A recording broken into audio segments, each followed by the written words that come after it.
नमस्कार साथियों। मैं Mukesh Mahariya, lecture political science, आप सभी का इस ऑनलाइन प्लेटफॉर्म पर हार्दिक स्वागत करता हूं। अपन असिस्टेंट प्रोफेसर का जो तीसरा पार्ट है, जिसमें 25 क्वेश्चन आपके पॉलिटिकल साइंस के आएंगे, उसकी चर्चा कर रहे हैं। जिसमें राज्यपाल टॉपिक के इसके अपने पहले 2 वीडियो बना चुके। राज्यपाल से संबंधित अपन बात कर रहे थे। इससे पहले वाला जो वीडियो था उसमें अपने राज्यपाल की शक्तियों से संबंधित कार्यपालिका की शक्तियों की चर्चा की, विधायी शक्ति, अध्यादेश जारी करने की शक्ति और फाइनेंशियल पावर, वित्तीय शक्तियों की अपने बात की। आज इन 2 शक्तियों की, एक तो न्यायिक शक्ति और एक स्वयं विवेक की शक्ति, इन 2 की बात करेंगे। और साथ में इससे महत्वपूर्ण जो तथ्य हैं और जो विभिन्न एग्जामों में राज्यपाल से संबंधित जितने भी क्वेश्चन हैं उनकी भी अपन इसमें साथ में चर्चा करेंगे।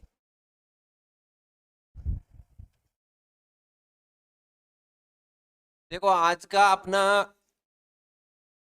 राज्यपाल की शक्तियों से संबंधित चर्चा कर रहे हैं। न्यायिक शक्तियां, जुडिशियल पावर।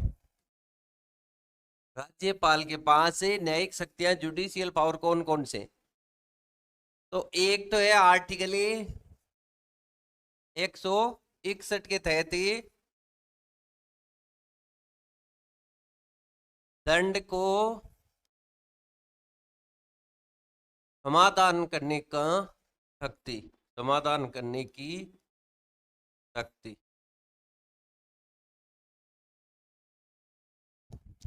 देखो, आर्टिकल 161 क्या बोलता है कि दंड को, जो दंड दिया गया है किसी अपराधी को, दोष सिद्ध व्यक्ति को किसी भी प्रकार का जो पनिशमेंट दिया गया है, उस पनिशमेंट को समाधान करने की शक्ति किसमें?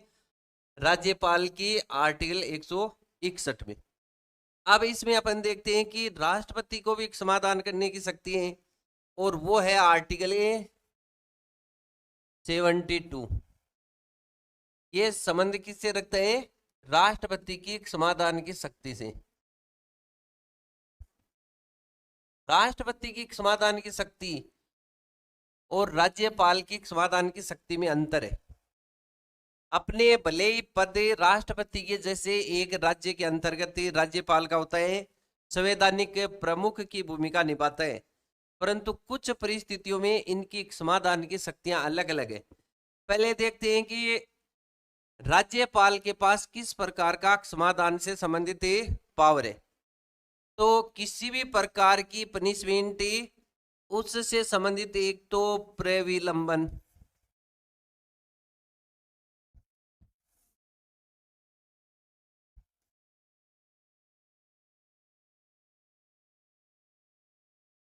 दूसरा पावर है इनके पास एक क्षमा,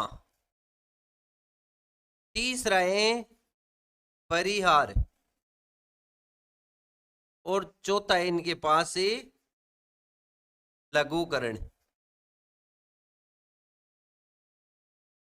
यदि किसी भी व्यक्ति को न्यायालय ने दोष सिद्ध करार दे दिया, इसका मतलब हो गया कि इस बंदे ने इस प्रकार का अपराध किया है और उसको किसी भी प्रकार की सजा मिल गई, तो उस दंड को यदि समाधान की बात करें तो 4 प्रकार की शक्तियां राज्यपाल के पास हैं। पहला है प्रविलंबन। प्रविलंबन यानी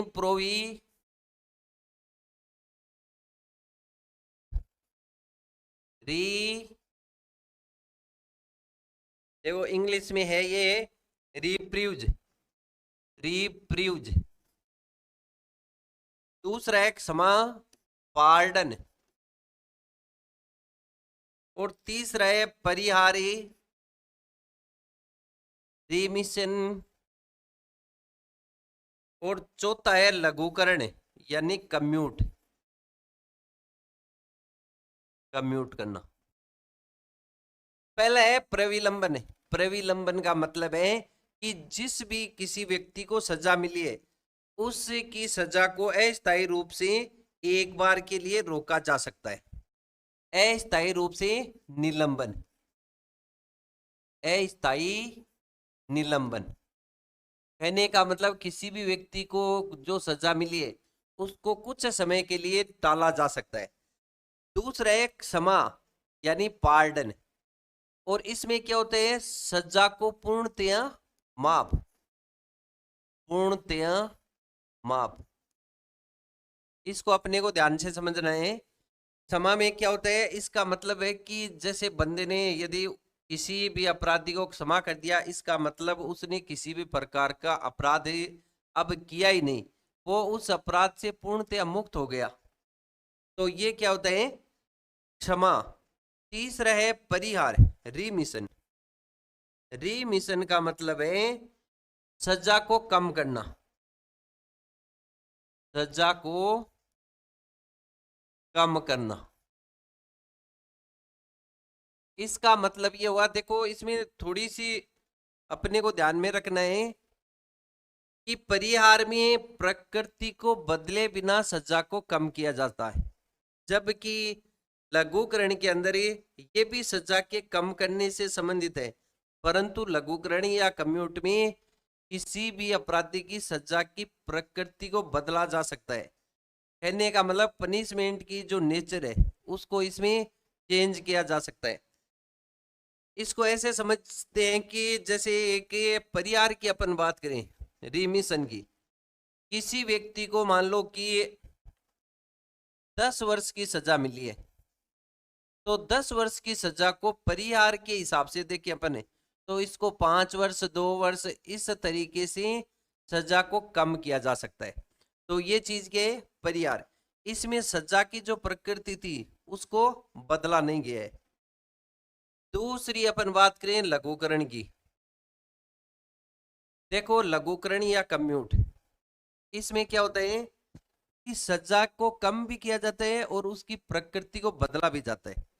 प्रकृति यानी नेचर को कैसे बदलेंगे, जैसे किसी व्यक्ति को 10 वर्ष का आजीवन कठोर कारावास की सजा मिली, आजीवन जो सॉरी 10 वर्ष का कठोर कारावास, इस तरीके की यदि किसी को सजा मिली है तो इस कठोर कारावास को अपने साधारण कारावास में बदल सकते हैं।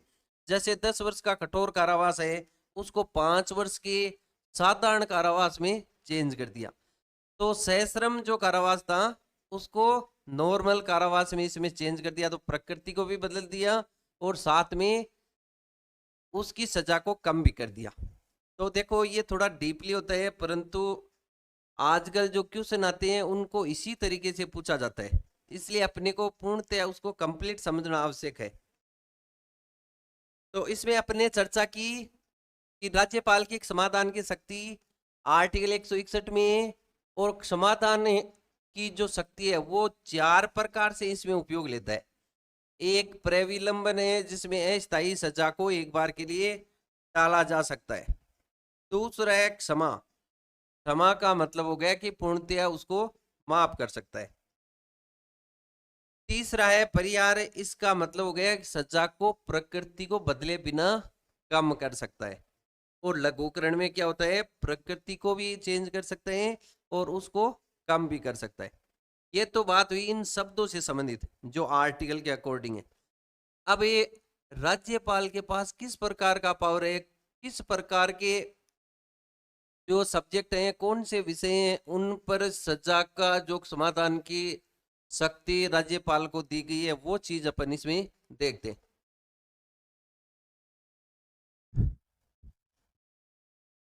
देखो राज्यपाल के पास समाधान से संबंधित एक तो राज्य सूची के विषय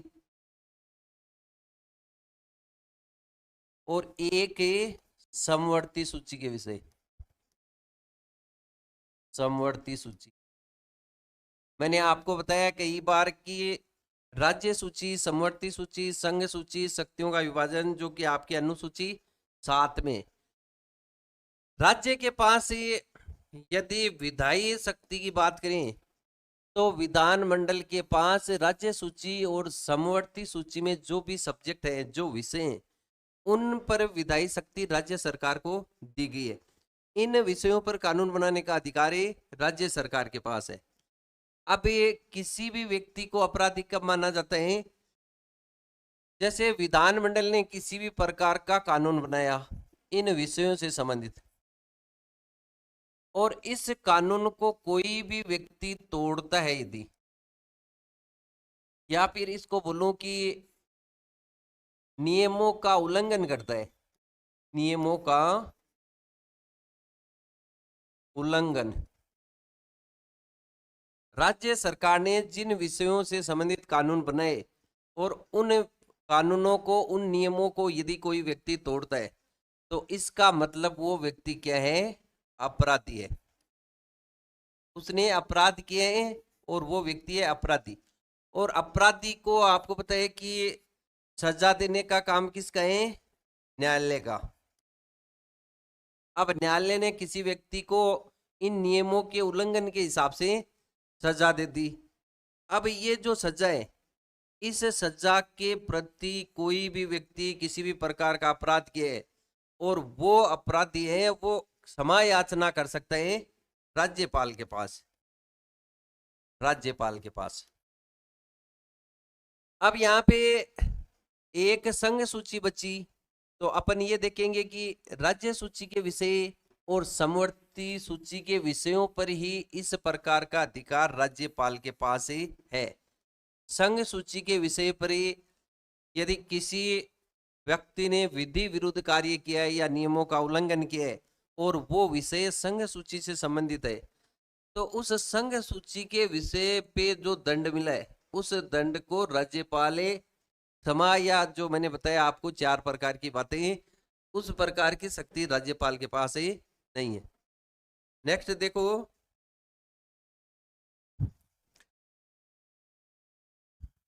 अब राज्यपाल के पास किस प्रकार की शक्ति नहीं है और राष्ट्रपति की जो समाधान की शक्ति है उससे कैसे भिन्न है, तो वो चीज देखते हैं।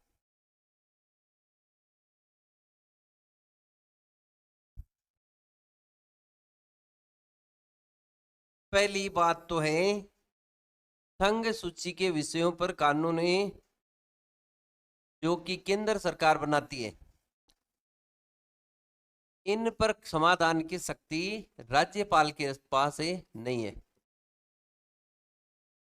राज्यपाल के पास इस प्रकार की शक्ति नहीं है। वो किससे संबंधित होना चाहिए, संघ सूची से। दूसरी बात, मृत्युदंड, मृत्युदंड के समाधान की शक्ति राज्यपाल के पास नहीं है।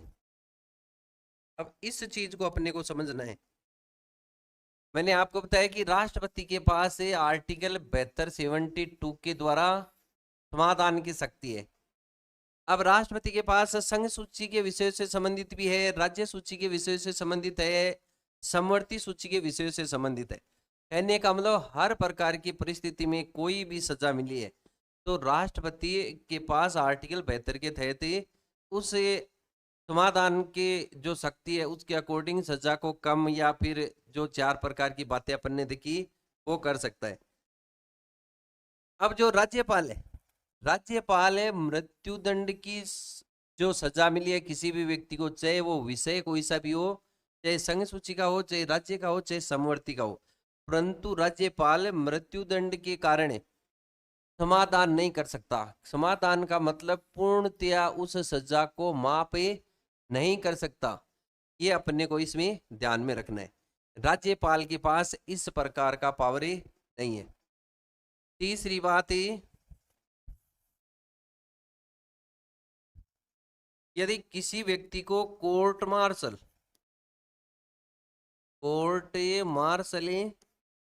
या फिर इसको बोलें कि सैन्य न्यायालय,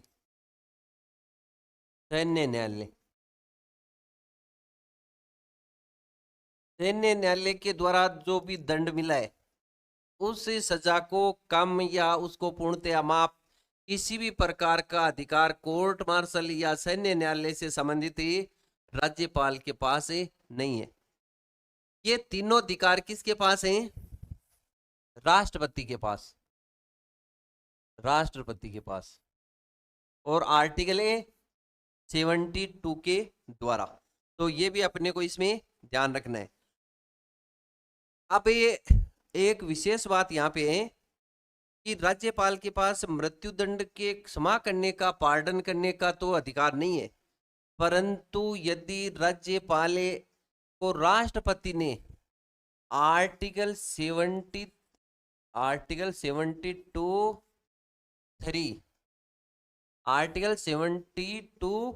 और 3 के अकॉर्डिंग यदि राज्यपाल को इस प्रकार का पावर दे दिया तो वह व्यक्ति यानी राज्यपाल उसकी सजा को कम कर सकते हैं या परिहार कर सकता है, लघुकरण कर सकते हैं, प्रविलंबन कर सकता है। तो इस प्रकार का पावर राज्यपाल के पास 161 के तहत न आकर के, और वो आता है आर्टिकल 72(3) के अकॉर्डिंग। तो ये भी अपने को इसमें ध्यान में रखना है। ये बात हुई राज्यपाल की समाधान की शक्ति से संबंधित। अब नेक्स्ट चर्चा करते हैं इसमें जुडिशियल पावर के अकॉर्डिंग राज्यपाल के पास और जो शक्ति है आर्टिकल 233 ए, इसके अकॉर्डिंग जिला न्यायाधीशों की नियुक्ति की जाती है। जिला न्यायाधीशों की नियुक्ति। अब इसको अपने को थोड़ा सा समझना है। प्रत्येक जिले के अंतर्गत एक जो जिला न्यायालय होता है, उस जिला न्यायालय में जिला न्यायाधीशों की नियुक्ति राज्यपाल हाई कोर्ट के परामर्श पर करता है। हाई कोर्ट के मुख्य न्यायाधीश के परामर्श पर जिला न्यायाधीशों की नियुक्ति करता है। यह राज्यपाल का स्वविवेक का अधिकार नहीं है, बल्कि ये एक प्रकार से संवैधानिक है, और इसमें अनुशंसा कौन करते हैं? हाई कोर्ट का मुख्य न्यायाधीश, और उसी आधार पे जिला न्यायाधीशों की नियुक्ति की जाती है। जिला न्यायाधीशों की प्रमोशन से संबंधित, ट्रांसफर से संबंधित विभिन्न प्रकार की जो भी नीति का निर्माण किया जाता है वो हाई कोर्ट के मुख्य न्यायाधीश की सलाह से किया जाता है। तो ये भी अपने को इसमें ध्यान में रखना है। एक राज्यपाल के पास जब ये हाई कोर्ट में न्यायाधीशों की नियुक्ति की जाती है तो राज्यपाल राष्ट्रपति को परामर्श देता है। कहने का मतलब राष्ट्रपति राज्यपाल से जब हाई कोर्ट में न्यायाधीशों की नियुक्ति की जाती है तब ये राज्यपाल से राय मांगी जाती है, यानी परामर्श, एडवाइज मांगी जाती है। तो ये भी इसमें ध्यान में रखना है। ये बात अपने की न्यायिक शक्ति से संबंधित है।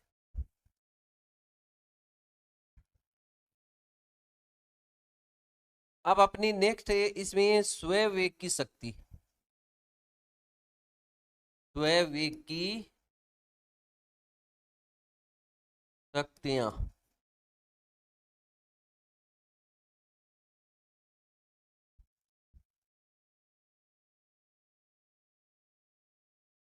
Discretionary power.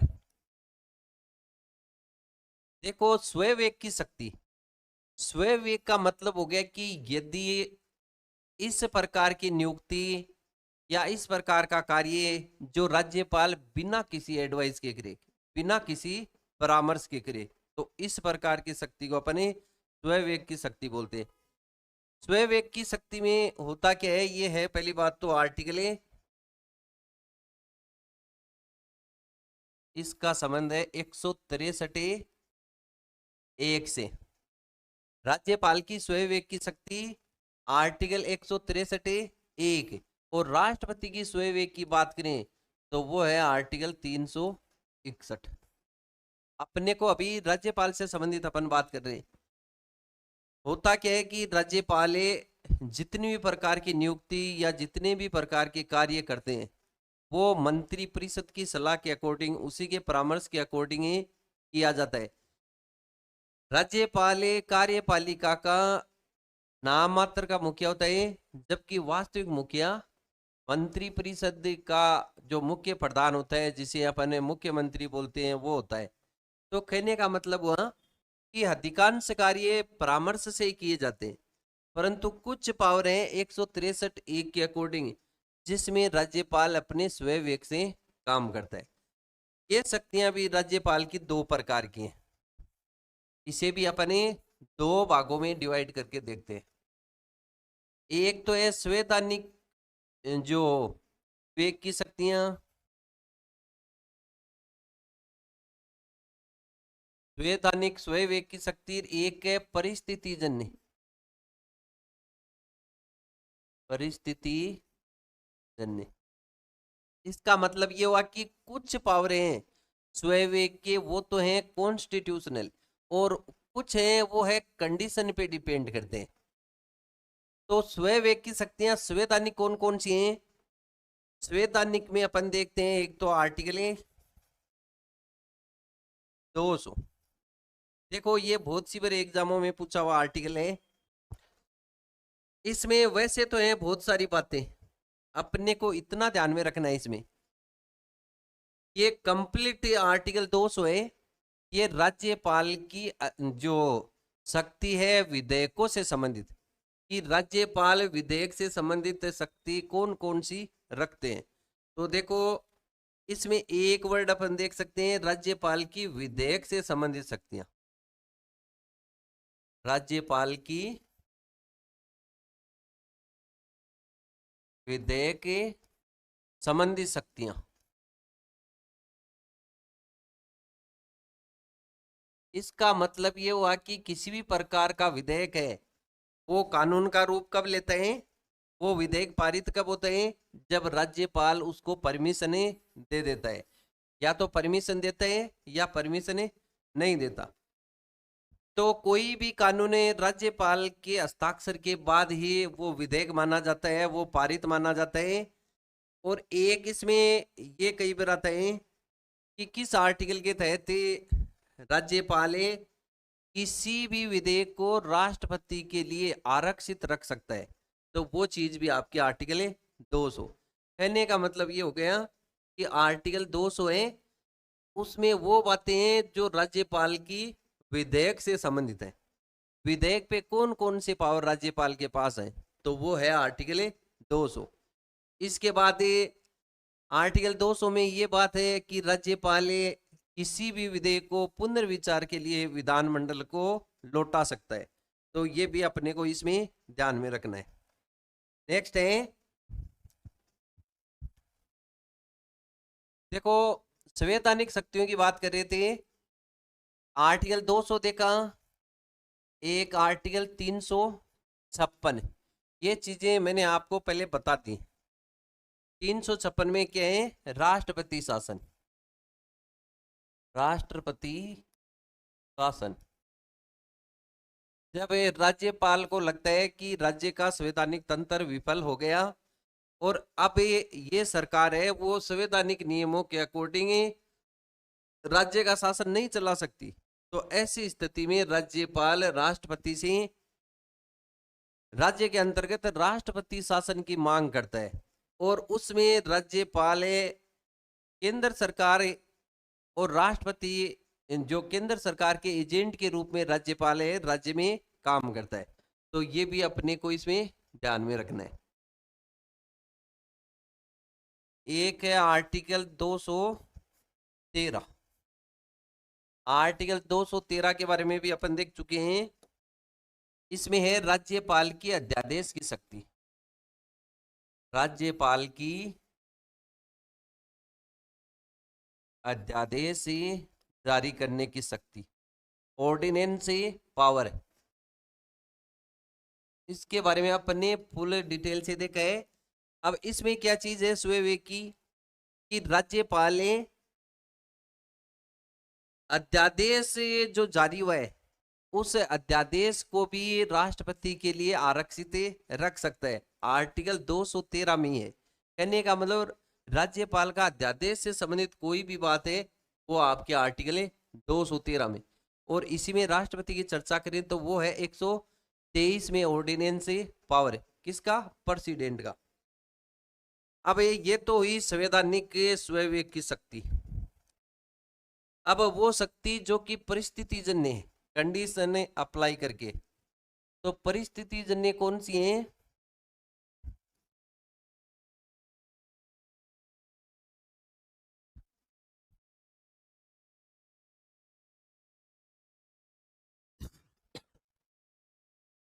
देखो इसमें अपने को थोड़ा चर्चा करनी है केवल, और ये चर्चा है कि जैसे होता क्या है, राज्यपाल के द्वारा बहुमत दल के नेता को मुख्यमंत्री नियुक्त किया जाता है।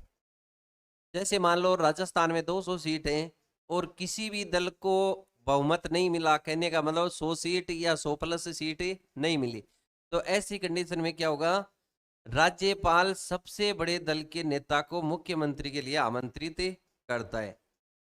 या तो गठबंधन की सरकार बनती है या किसी दल को पूर्ण बहुमत मिलता है।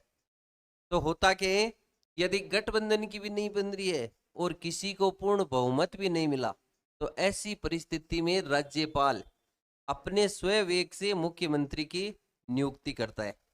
तो एक चीज है मुख्यमंत्री की नियुक्ति, मुख्यमंत्री की नियुक्ति, तो इसमें भी राज्यपाल है स्वविवेक से अपने विवेक की शक्ति का उपयोग कर सकता है।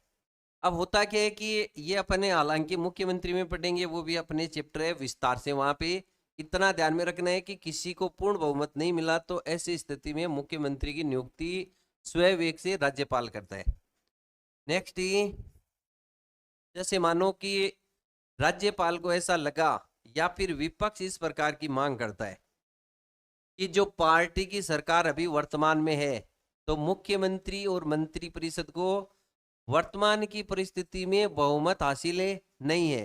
कहने का मतलब सरकार यदि बहुमत खो देती है तो ऐसी स्थिति में भी राज्यपाल के पास स्वविवेक की शक्ति है कि वह मुख्यमंत्री से या तो त्याग पत्र ले, या फिर ये दूसरा ऑप्शन ये बचता है कि वह सदन के अंतर्गत बहुमत साबित करे। देखो ये बातें हैं वो आपको पता है कि रियल पॉलिटिकल तो यही चीज है जिसको अपने को थोड़ा अलग तरीके से समझना पड़ता है। तो एक चीज तो क्या हुई, मुख्यमंत्री या मंत्री परिषद को बर्खास्त करना, मंत्री परिषद को बर्खास्त करना। अब बर्खास्त करना यहाँ पे मैंने छोटा सा शब्द लिखा है केवल, परंतु इसके पीछे की कहानी मैंने जो बोली है वो आपको समझना है। या तो बर्खास्त कर देता है ऐसी परिस्थिति में, अन्यथा क्या करता है कि बहुमत साबित करने के लिए बोलता है, बहुमत के लिए बोलता है। नेक्स्ट, ये अब क्या होता है, कई बार दल बदल की स्थिति होती है या फिर गठबंधन की सरकार बनी हुई होती है। तो गठबंधन की सरकार ये स्टार्टिंग में बन गई और उसके 2 साल 1 साल बाद में क्या हुआ कि, एक सेकंड, अब क्या हुआ कि जो सरकार बनी गठबंधन की, उस सरकार ने जो छोटे छोटे दल थे वो मिलकर के गठबंधन की सरकार बनाई। अब वो दलों ने अपना समर्थन वापस ले लिया, तो अब समर्थन वापस लेने पे फिर सरकार गिरने की स्थिति में आ गई। तो ऐसी स्थिति में भी वो क्या करता है, विशेष अधिवेशन के माध्यम से बहुमत साबित करने के लिए बोलता है। कहने का मतलब अपने को ये याद रखना है कि वह मंत्री परिषद को भंग कर सकता है ऐसी स्थिति में, तो ये भी अपने को ध्यान रखना है। दूसरी बात, ये विधानसभा को भंग करने का पावर भी राज्यपाल के पास है और इस पावर का इस्तेमाल है वह मुख्यमंत्री और मंत्री परिषद की अनुशंसा से करता है। अब इसमें एक चीज ये भी ध्यान में रखनी है कि कई बार क्या होता है, मुख्यमंत्री मांग करता है विधानसभा को भंग करने की, परंतु इस आदेश को राज्यपाल मानने के लिए बाध्य नहीं है। राज्यपाल चाहे तो इससे इनकार भी कर सकता है कि विधानसभा को भंग न करे, तो ये भी अपने को ध्यान में रखना है। और राज्यपाल अपने विवेक से विधानसभा को भंग भी कर सकता है। कौन सी परिस्थिति में, जब दल बदल पे ऐसा लग रहा है कि बहुमत नहीं है या फिर गठबंधन की सरकार बिखर गई, तो ऐसी परिस्थिति में, तो ये सब कुछ चीजें अपने को थोड़ा सा दिमाग में रखना है। ये चीजें अपने देखी कि राष्ट्रपति जो राज्यपाल है इसके पास किस प्रकार की पावर थी। एक के और भी है इसमें, जो राष्ट्रपति जो राज्यपाल से संबंधित थी, वो है आर्टिकल 192 और इसमें है विधानमंडल के सदस्यों की निर्योग्यता। विधानमंडल के सदस्यों की निर्योग्यता।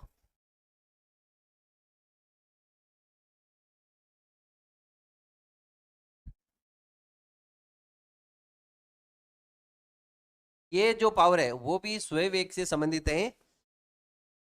विधानमंडल में क्या होता है कि कई बार इस प्रकार का क्वेश्चन पूछा जाता है सदन के अंतर्गत ही कि अमुक सदस्य इन कारणों से डिस्क्वालीफाई है, कहने का मतलब निर्योग्य है।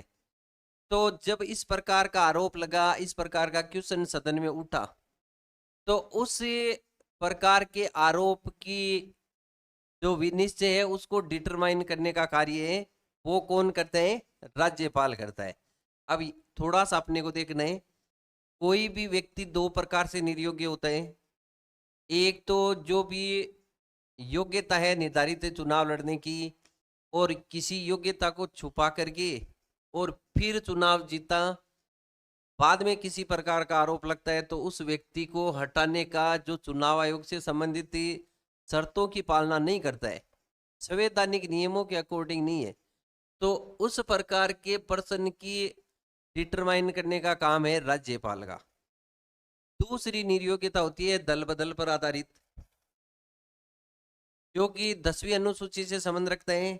यदि कोई भी विधायक दल बदल करता है तो उस स्थिति में दल बदल के आधार पर निर्योग्य घोषित करने का काम है सदन के अध्यक्ष का होता है, न कि राज्यपाल का।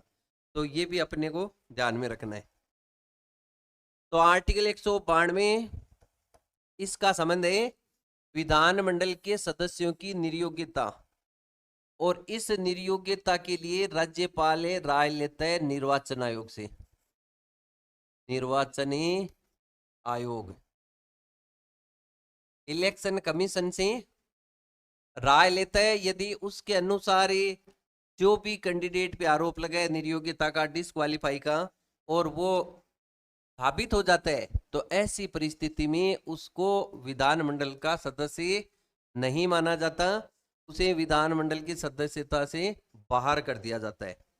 तो ये बातें थी राज्यपाल की विधायी शक्तियों से संबंधित थी, सभी शक्तियों से संबंधित थी अपने चर्चा की। अब राजस्थान की जो राज्यपाल से संबंधित एक अलग से वीडियो लेकर के आएंगे अपने। अब तक अपन राज्यपाल से संबंधित जो बातें देखी उससे संबंधित कौन कौन से क्वेश्चन है जो बड़ी एग्जामों में आए, तो वो अपन इसमें देखते हैं।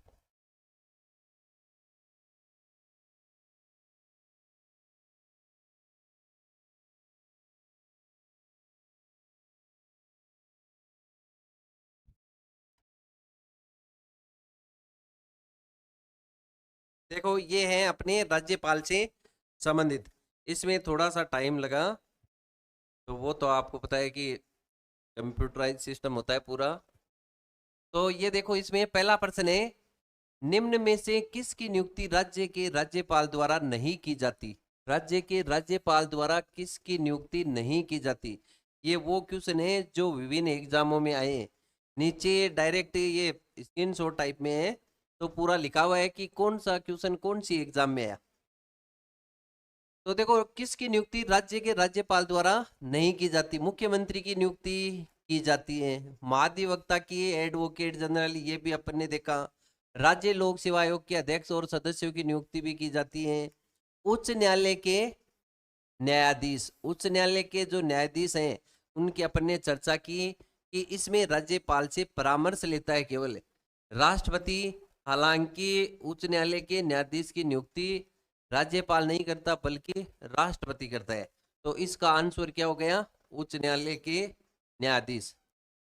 नेक्स्ट, विधान परिषद के कितने सदस्य राज्यपाल द्वारा मनोनीत किए जाते हैं? विधान परिषद और राज्यपाल के द्वारा नॉमिनेट कितने किए जाते हैं? तो इसमें मैंने आपको बताया कि विधानमंडल द्विसदनात्मक होता है कईयों के अंतर्गत, और विधान परिषद जहां पे होती है जिन राज्यों में, तो वहां पे राज्यपाल 1/6 सदस्यों को मनोनीत करता है। और ये अपन ने देखी थी आर्टिकल 171(5) के अंतर्गत। 171 आर्टिकल, इतना याद रख लेना आप, जिसमें 1/6 सदस्यों को मनोनीत किया जाता है। ये भी देखा था, ये 5 क्षेत्रों से संबंधित होती हैं: कला से, साहित्य से, विज्ञान से, सामाजिक सेवा से और सहकारी क्षेत्र से। नेक्स्ट, ये निम्न में से कौन सा युग्म सही सुमेलित है? तो देखो, इसमें है राज्यपाल की नियुक्ति, अनुच्छेद 153 सही नहीं है। और इसके बाद ये सही सुमेलित पूछा है तो ये सही नहीं है। अनुच्छेद 154 राज्यपाल का कार्यकाल, ये भी सही नहीं है। अनुच्छेद 162 राज्य का महाधिवक्ता, ये भी सही नहीं है। मुख्यमंत्री के दायित्व है, अनुच्छेद 167। देखो, ये आर्टिकल मैंने पूरे बता रखे हैं, यदि वापस इनको उस तरीके से करूंगा तो टाइम बहुत ज्यादा लगता है। तो ये 167 में क्या है? मुख्यमंत्री का दायित्व है। कहने का मतलब ये राज्यपाल 167 के अकॉर्डिंग मुख्यमंत्री से प्रशासनिक कार्य और विधायी कार्यों की प्रतिवेदन मांगता है, रिपोर्ट मांगता है। और ये मुख्यमंत्री का दायित्व है कि वो सारी सूचना राज्यपाल को दी जाए। तो ये भी अपने चर्चा की थी। नेक्स्ट,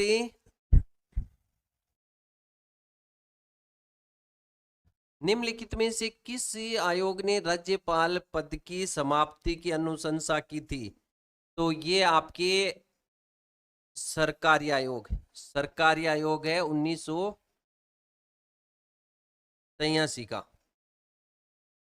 1983 का जो सरकारी आयोग है, इसके अंतर्गत ये राज्यपाल के पद की समाप्ति की बात इसमें की गई है। नेक्स्ट, ये भारत में राष्ट्रपति राज्य के राज्यपाल को नियुक्त करने के प्राधिकृत है। कहने का मतलब भारत में राज्यपाल का पद है किस आर्टिकल, जो किस संविधान से लिया गया है? तो ये भी अपन ने चर्चा की थी। भारत में राज्यपाल है, उसको राष्ट्रपति नियुक्त करते हैं, और इस प्रकार की प्रक्रिया है कनाडा के संविधान से ली गई है। ऑस्ट्रेलिया में आपको बताया कि डायरेक्ट राज्यपाल का प्रत्यक्ष चुनाव होता है, तो ये भी अपने को ध्यान में रखना है। यूएसए के अकॉर्डिंग, यूएसए में क्या होता है? डायरेक्ट इलेक्शन होता है। तो ये भी अपने को इसमें ध्यान में रखना है। नेक्स्ट है कि राज्यपाल द्वारा नियुक्त किए गए निम्नलिखित में से किसी राज्यपाल द्वारा ही हटाया जा सकता है? राज्यपाल जिसको नियुक्त करते हैं और राज्यपाल के द्वारा ही हटाया जा सकता है। तो देखो, महाधिवक्ता की नियुक्ति राज्यपाल करता है, हटा भी सकता है। राज्य वित्त आयोग के सदस्य की नियुक्ति भी करता है और हटा भी सकता है। राज्य लोक सेवा आयोग, देखो ये भी अपन ने चर्चा की कि जैसे राजस्थान में आरपीएससी की बात करें, सदस्य और अध्यक्ष की नियुक्ति राज्यपाल करता है, परंतु हटाने का पावर राष्ट्रपति के पास है। तो इसलिए ये इसमें नहीं होगा। राज्य विश्वविद्यालय के कुलपति को भी हटा सकता है। तो इसमें हो गया ए, बी और डी, यानी ऑप्शन नंबर ए, बी हो गया इसका आंसर। नेक्स्ट, ये निम्नलिखित युग्मों में से कौन सा सही सुमेलित नहीं है? सही सुमेलित नहीं है। तो इसमें है राज्यपाल की पात्रता की शर्तें, आर्टिकल 158 है। तो ये तो क्या है? सुमेलित है। 158 में जो राज्यपाल की योग्यता है, राष्ट्रपति द्वारा राज्यपाल की बर्खास्तगी, अनुच्छेद 156।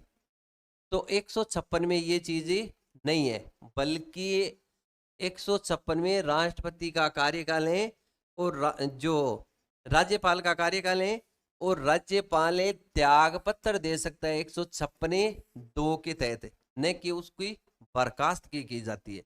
तो ये भी अपने को इसमें ध्यान में रखना है। इसका राइट आंसर क्या हो गया? बी। राज्यपाल द्वारा विधान परिषद के सदस्यों का मनोनयन, ये अभी अपन ने देखा, और ये भी इसके अंतर्गत सही है। नेक्स्ट, निम्नलिखित कथनों में से कौन सा कथन सही है? तो पहला है इसमें कि भारत का मुख्य निर्वाचन आयुक्त अपने पद पर राष्ट्रपति के प्रसाद पर्यंत बना रह सकता है। तो बिल्कुल इसमें क्या बताएं? कि मुख्य निर्वाचन आयुक्त अपने पद पर राष्ट्रपति के प्रसाद पर्यंत बना रह सकता है। तो सही पूछा है, जबकि ये कथन क्या है, गलत। इसकी आयु क्या होती है, निश्चित। राज्य का राज्यपाल राष्ट्रपति के द्वारा कभी भी हटाया जा सकता है।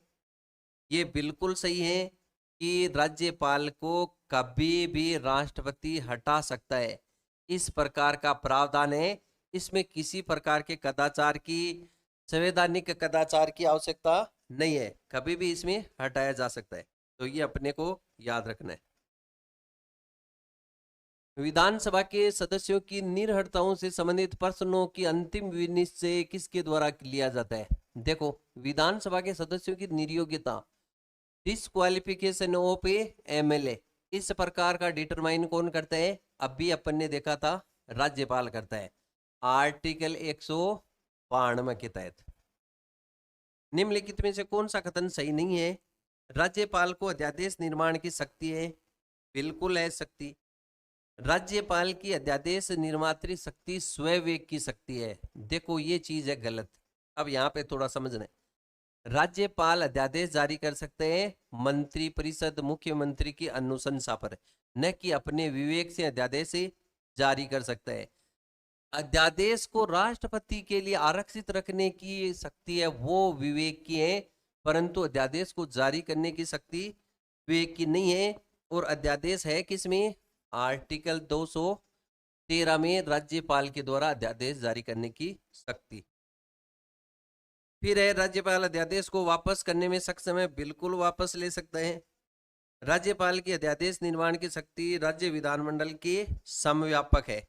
तो ये भी क्या है कि उस अध्यादेश का, उस ऑर्डिनेंस का उतना ही पावर और फोर्स होता है जितना एक विधानमंडल के विधेयक का होता है। तो ये भी बात क्या है, सही है। नेक्स्ट है, लोकायुक्त अपना प्रतिवेदन किसके समक्ष प्रस्तुत कर सकते हैं। तो अपना ये जो रिपोर्ट है लोकायुक्त, देखो ये इस प्रकार का पद है, 2013 में भारत के अंतर्गत आया था और 2019 से बहुत सारे राज्यों के अंतर्गत ये पद है। विभिन्न प्रकार के करप्शन की, भ्रष्टाचार से संबंधित जांच करने के लिए केंद्र में लोकपाल होता है, राज्यों में लोकायुक्त होता है। लोकायुक्त की नियुक्ति कौन करते हैं, राज्यपाल करता है। तो ये अपना प्रतिवेदन किसको देगा, राज्यपाल को। तो इसमें अपने को ये बात याद रखनी है।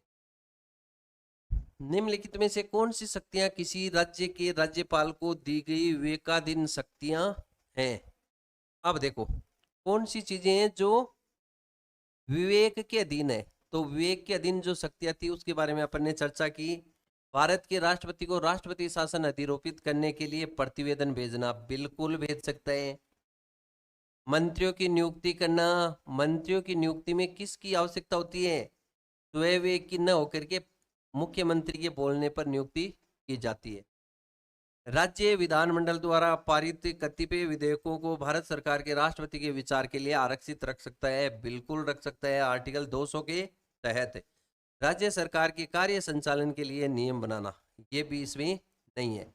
तो 1 और 3 हो गया, कहने का मतलब बी ऑप्शन इसमें सही है। नेक्स्ट,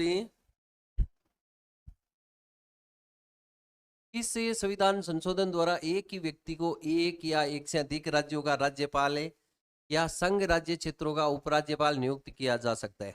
बहुत ही इंपॉर्टेंट बात है।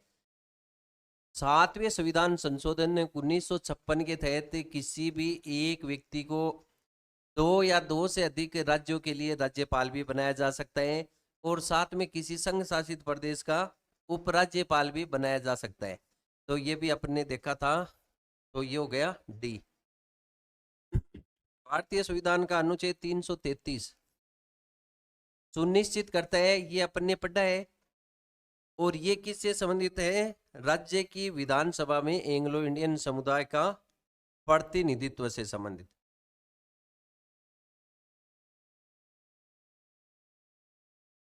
अभी देखो इसमें जो लाइट है वो चली गई है, तो इसको आप देख लो केवल। धन्यवाद।